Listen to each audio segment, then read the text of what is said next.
今回はですね、現代の投資の世界にものすごく大きな影響を与えた伝説の投資家フィリップ・フィッシャー、彼の投資哲学についてじっくりと見ていきたいと思います。彼の考え方って今の時代でもめちゃくちゃパワフルなんですよね。一体何がそんなに特別だったんでしょうか。早速一緒に探っていきましょう。まずはこのインパクトのある言葉から。世界一有名な投資家ウォーレン・バフェットは自分のことをこう言ったんです。私は 15% がフィッシャー、85% がベンジャミン・グレアムだと。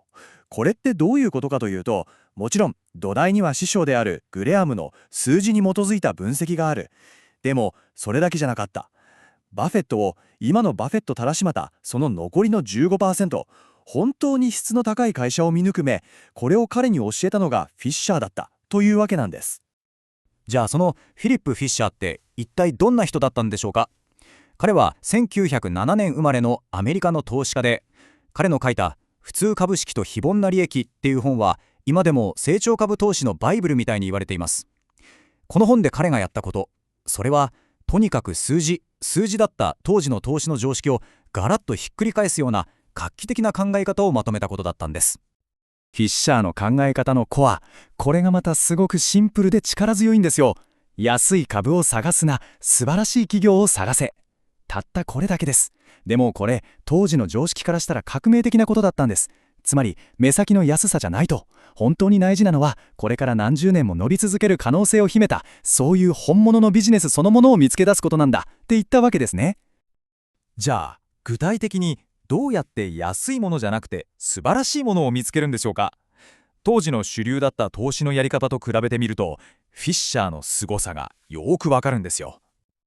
このスライド見てもらうと一目瞭然ですね。左側のいわゆるグレアム流っていうのは貸借対照表みたいな会社の数字、つまり量的分析をとにかく重視して割安な株を探すスタイルでした。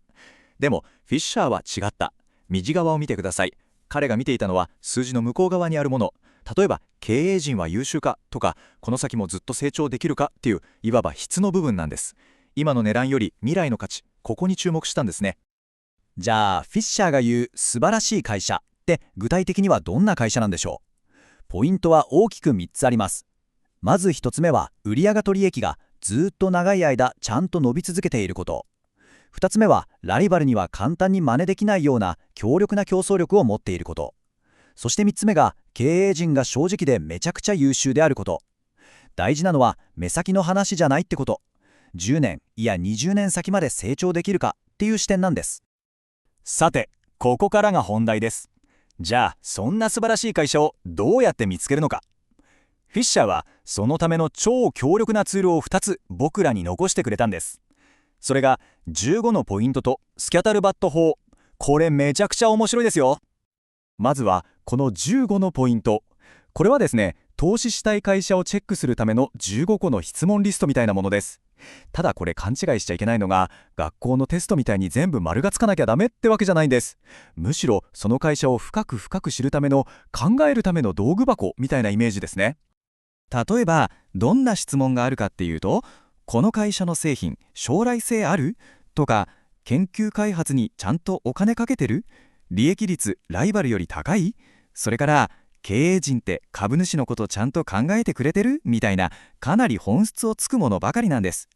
大事なのはさっきも言ったように15個全部クリアする会社を探すんじゃなくて、これらの質問を自分に問いかけることでその会社の本当の姿を理解することなんですね。そしてもう一つ、フィッシャーを語る上で絶対に外せないのがこのスキャトルバット法です。これ一言で言うと足で稼ぐ情報収集術みたいな感じですね。決算書みたいなオフィシャルな情報だけじゃなくて、もっと現場の生の声を集めてこいっていう、まさに数字の裏側を見ろっていう彼の哲学が詰まった方法なんです。じゃあどこから情報を集めるのか。例えばその会社のお客さんに話を聞いたり、取引先に聞いたり、時には辞めた元社員にまで話を聞く。業界の専門家もそうですね。まるで探偵みたいでしょ。これ今の時代で言えばネットの口コミを徹底的に調べたり、業界のニュースを追いかけたり、 IR 資料を隅から隅まで読み込むみたいなことにつながるわけです。数字だけじゃ絶対に見えてこない、その会社のリアルを知るための方法なんですね。でこのフィッシャーが考え出したツール、これがウォーレン・バフェットの投資家人生を文字通りひっくり返すことになるんです。一体どういうことなんでしょうか。この流れを見ると、バフェットがどう変わっていったかがよくわかりますよね。最初は師匠のグレアムの教えを守って、いわゆるシケモク投資、つまりボロボロだけどまだ吸えるタバコみたいな、とにかく安い株ばっかり買ってたんです。でもそこでフィッシャーの考えに出会って衝撃を受けるわけです。安さだけじゃない、質こそが重要なんだと。そしてこの2人の教えを自分なりにミックスさせて、コカ・コーラやアップルみたいな誰もが知る超有料企業に長期投資する今のスタイルが出来上がったんですね。さて、ここまでフィッシャーの哲学を見てきましたけど、じゃあ僕たちはこれをどうやって自分の投資に活かせばいいんでしょうか。明日から使える実践的なポイントをまとめてみましょう。今日からできるフィッシャー流の投資術、ポイントは3つです。まず1つ目、株価の上げ下げに一喜一憂するんじゃなくて、その会社のビジネスがちゃんと成長してるか、そこを見ましょう。2つ目、決算の数字だけじゃなくて、ニュースとか口コミとかリアルな情報もちゃんとチェックすること。そして3つ目、これが一番大事かもしれないですけど、本当にいい会社だって思ったら焦って売らないこと。いい会社をじっくり持ち続ける。この我慢強さこそが複利のパワーを最大限に引き出す最高のスキルなのかもしれないですね。というわけで、最後に皆さんに一つ問いかけをさせてください。あなたが今やっているのは単なる株の売買ですか、それとも一つのビジネスへの投資ですか。この問いにどう答えるか、それこそがフィッシャーが僕たちに教えてくれた一番大事なことであり、皆さんの投資をもっともっと深いものに変えてくれるはずです。